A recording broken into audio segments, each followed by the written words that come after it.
I can't find my bracelet. My mother-in-law must have taken it again. Stop complaining. It's from Mom. Just deal with it. My mother-in-law has a habit of taking my stuff without asking, and my husband sides with her every time. Why won't he stand up for me? I'm seriously struggling here. Then the unthinkable happened. My husband's prized luxury car got stolen. I know who did it. My name is Emma. I'm 28 years old. My happy life with my husband Ethan started to crumble about a year into our marriage. We both work, but I get off earlier, so I head home and prepare dinner. That day, waiting for my husband to come home, he dropped a bomb. Mom's coming to stay with us starting next week. Wait, what? You mean she's staying overnight? My husband sighed heavily at my question. She's not just staying. She's moving in. Moving in? Yeah, it's like living together, since Dad passed away. Mom's been alone. She's getting older. It's tough for her. Hold on a second. You can't just decide this. We have our own lives too. At least give me some time to think.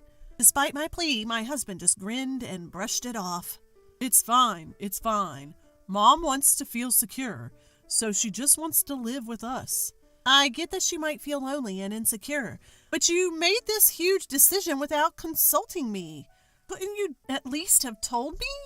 Why do I need to report every little thing to you? She's my mother. That's exactly the point. She's your mom, not mine. I have to make all sorts of adjustments, What are you so mad about? Anyway, it's settled. Deal with it. Wait, hold on. Ignoring me, my husband walked out of the room. Left behind, I felt my frustration growing. How could he make such a big decision about us living together without even consulting me? I still have to make adjustments no matter what. Ethan doesn't lift a finger around the house and acts like it's no big deal because she's his mom. We've tried talking it through several times, but all he says is, "It's already been decided," shutting down any conversation. Sure enough, next week, his mother-in-law, shows up at our house just like it was planned. If mother-in-law was a normal person, I wouldn't be so against living together. But every time I see her, she makes snide remarks and bullies me. That's exactly why I can't fathom living with her and only go to her house when absolutely necessary. But now, out of the blue, it's been decided we'll be living together. As I expected, mother-in-law started making snide comments to me the very first day. "Emma, don't you know I was coming today? There's trash in the corner of the room." "I'm sorry, I was working today, so I didn't have time to clean." Excuses. Couldn't you have cleaned up after work?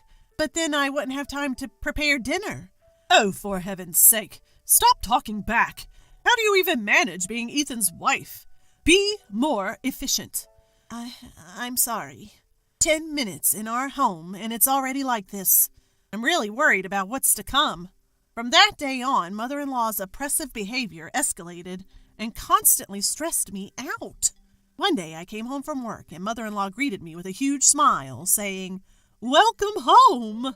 I usually don't get this kind of greeting, so it was eerie. Then I noticed something shiny around mother-in-law's neck. Wait, is that necklace? It looked similar to what I owned. Having a bad feeling, I rushed to my room and checked my jewelry box. My suspicion was correct. I immediately headed to the living room and confronted mother-in-law, who was sitting there leisurely. "Mother-in-law, that necklace. It's mine, isn't it?" "Oh, you finally noticed. It suits me, don't you think?" I lost my cool with her shameless reply. "What are you talking about? Stop using my stuff without permission." "What's the big deal? It's not like it's going to be used up or anything." "That's not the point." "Stop complaining and get dinner ready. Ethan will be home soon." Even as I prepared dinner, my mother-in-law continued to interfere, ratcheting up my stress levels. That night, I couldn't take it anymore and decided to talk to my husband. "Hey, Ethan, can we talk?" What's up?" "Today I caught mother-in-law wearing my necklace without asking." "Oh? So?" "So? Do you get it? She went into my room, opened my jewelry box, and basically stole it." "Stole? Aren't you exaggerating?" Exaggerating? How am I exaggerating?" Calm down, I'm sure Mom didn't mean any harm. Anger welled up in me at my husband siding with mother-in-law. Holding back from raising my voice, I kept making my point. You're saying it's okay to go into someone's room without permission and take their stuff? A normal person would at least say sorry. Well, Mom just saw something nice and took it. That's not the point, Ethan. You need to talk to her. What, me? Of course you. Mother-in-law disrespects me. Telling her off won't do anything, so you, her son, need to do it. Fine. I'm counting on you, okay? Despite my emphasis, it seemed my husband forgot by the next day. I shot him a few dirty looks, but he never confronted mother-in-law. Since then, mother-in-law started using my stuff without asking. In other words, she borrowed without permission. No matter how much I complained, she didn't listen. Plus, there are no locks on the doors in this house, so telling her off will be pointless unless she changes her ways. If this continues, I'll end up losing my belongings. I have to put a stop to mother-in-law's behavior. I need to come up with some sort of plan. Then, one day, an incident occurred that I absolutely couldn't forgive. Well, it's gone. How could this happen? Today I had plans to meet up with a friend and wanted to wear my late mother's bracelet for the occasion. It's a precious item, so I never keep it in the jewelry box. Instead, it's stashed deep in my desk drawer. And yet, it's missing. The only person who could have taken it is my mother-in-law. When I confront her sternly, she casually admits to the theft. Oh, that bracelet? I just borrowed it. Borrowed it? Then give it back right now. I need it. I can't do that. Why not? Because I sold it. What? You sold it? Is this some kind of joke? Who sells someone else's belongings? Though rattled, I fought back. Enough with the jokes. Give it back now. It's no lie. By the way, most of the things I've borrowed from you, sold those too. What on earth are you thinking? As I argue with my mother-in-law, my husband Ethan, who just woke up, joins us. Ethan, listen to this. In a rush, I explain the situation. Your mom sold my bracelet. Bracelet? The one that belonged to my late mom. Plus, she's been selling off most of the stuff she's borrowed from me without my permission. Mom, is this true? Faced with the question, my mother-in-law sticks out her tongue in a mock gesture. I'm on a fixed income, you know. I don't want to be a burden, but I can't make ends meet without a little extra cash. You've got to be kidding. What gives you the right? Don't get so mad. I didn't mean any harm. Mean any harm? If you meant no harm, you wouldn't be selling and stealing other people's stuff. That's because. Where did you sell it? Buy it back right now. At that moment, my husband yelled, Enough is enough! He was glaring, not at his mom, but at me. Confused, I questioned him. Why are you yelling at me, Ethan? Your mom took my bracelet without asking. Be quiet. I did it for Mom. Stop complaining. For Mom? Are you kidding? Why do I have to give up my cherished items for her? Because it makes Mom happy. She's your mother-in-law. Show some respect. Just do as you're told. I snapped right then and there. I couldn't take it anymore. Not his thieving mom and not Ethan taking her side. I can't go on living with people like this. Fueled by rising hatred, I shouted back. That's it. If you're not going to return it, let's get a divorce. What? Quit joking about divorce. I'm not joking. I am dead serious. Fine, whatever. I'll get the divorce papers today. Good. If you're going that way, I have no problem with it. Amidst our argument, his mom had a look of satisfaction on her face. She never liked me. Her real goal was likely to get me out and have this house to herself and her son. That night, my husband came home and handed me the filled-out divorce papers. After signing them, I began to pack. I'll pick the right moment to leave. That's what I decided. The next day, during my work break, I checked my phone and found multiple missed calls from my nearby living sister, Sophia. Something must have happened. I called her back, and she dropped a bombshell. Wait, Sophia, is that true? It is. No mistaking it. It's not something you see around here. But why? I took a photo, so I'll send it. Make sure to check it on your end too, sis. Okay, got it. Right after hanging up, a photo came through from my sister. Without a doubt, it was the damning evidence that could ruin my mother-in-law. When I got home and was calmly preparing dinner, my husband Ethan stormed in, looking panicked. Emma, this is serious. What happened? My prized car is missing. Wow, that sounds serious. Come on, why are you so indifferent? You know how much that car means to me. I do. It's the car you've been dreaming of since you were single, and you finally managed to buy it last year, right? Exactly. So act more concerned. We're still paying off the car loan. Where could it have gone? Don't tell me, Emma, did you take it out? Of course not. I have my own compact car. Plus, I know you'd be mad if I took yours. Right, but then where? My eyes glanced towards mother-in-law, and she quickly looked away.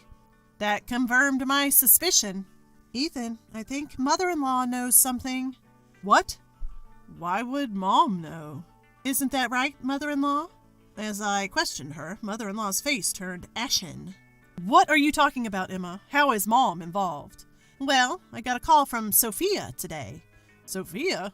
She happened to be out shopping and saw mother-in-law driving your car. What?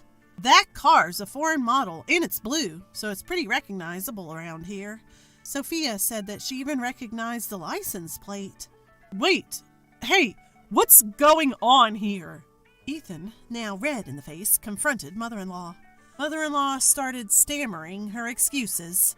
No, Ethan, I just borrowed the car for a little bit. Borrowed? Are you kidding me? I've told you countless times not to touch that car. I'm sorry, but I just really wanted to drive it. What the heck did you do with the car then? Did you leave it somewhere? No, that's not it. But I did leave the keys in the ignition. Someone from the neighborhood must have stolen it. Stolen? Are you kidding me? I swear I drove the car all the way home. I'm not lying. I showed mother-in-law a photo to put her in her place. Is this why you're lying, mother-in-law? Because you wrecked the car like this? What the? Emma? How did you get that picture? The photo I showed her was sent to me by my sister, Sophia. It clearly showed mother-in-law driving a badly damaged luxury car. My sister took this just in case and sent it to me. You took Ethan's car and ended up damaging it so much that you couldn't drive it back, could you? No, that's not. So where's the car? Besides, if someone from the neighborhood had stolen it, someone would have noticed, right? Well, you see, my husband started shaking next to me and yelled at mother-in-law with a fierce look on his face. Are you kidding me? You damaged my car and then what? Give it back now. Calm down, Ethan. How can I be calm? You're paying for the repairs, got it? That's impossible. I've already sold the car. Sold it? That's not possible. The car's in my name. I found a dealer that said they would buy any car. They said I could even sell it as proxy. So I sold it for $4,000. What? $4,000? The luxury car my husband bought would easily go for hundreds of thousands, even if sold now. Mother-in-law was fooled by some sketchy dealer who didn't know the car's worth and got ripped off. When my husband found out, he was livid and yelled at mother-in-law like never before. You've got to be kidding me. Do you know how much that car meant to me? I'm sorry, Ethan. You better make it right. I'll give you back the $4,000, so please forgive me. $4,000 isn't even close to enough. Get out! My husband forcefully kicked his mother out and locked the front door. He turned to me, defeated, and mumbled, I never thought Mom could be so toxic. I'm sorry for not taking your side before. It's about time you got it. Don't worry, I'm over it. Now that she's gone, let's live happily together again. Excuse me? No, we won't. What? I want a divorce. Instantly, his face turned pale, and he clung to me. Hold on a second. I already kicked Mom out. Why divorce now? Don't you get it? I'm fed up with you, too. My decision to divorce stands. I have no intention of mending things at this point. You've sided with your mom so many times. That's unfair. You're being too harsh. Harsh? You've got some nerve. You did nothing when I needed help. You're so self-centered. I despise you just as much as I despise your mother. My feelings will never change. Emma, calm down. Shut up. All of this happened because you decided to live with her. Reflect on that. I will never forgive you. What happened with the car? You got what you deserved. Serves you right. What? You feel that way? Of course. I hope you suffer double the mortgage on the house and the car. It's the punishment you deserve. You're going to have to take it as far as you can, you son of a bitch. I left him with those words and grabbed my packed bags on my way out. I headed straight to City Hall to file for divorce. I deleted all his contact info and cut ties completely. Later, I demanded compensation from my mother-in-law for selling my belongings without my permission. She reluctantly started working. With demands for car payments from her son, she's likely working for the rest of her life. My husband is left with house and car loans, and his life has changed significantly. He no longer goes on stress-relieving drives, spending his days off confined to the house. Hopeless case, both mother and son. Karma's a real thing. Serves you right. After all this, I moved to an apartment near my workplace. Now that I'm single again, I have more financial freedom, and life is much more peaceful. Since it's my day off, maybe I'll take a drive to the beach today. This is what freedom feels like. I plan to enjoy my new life to the fullest.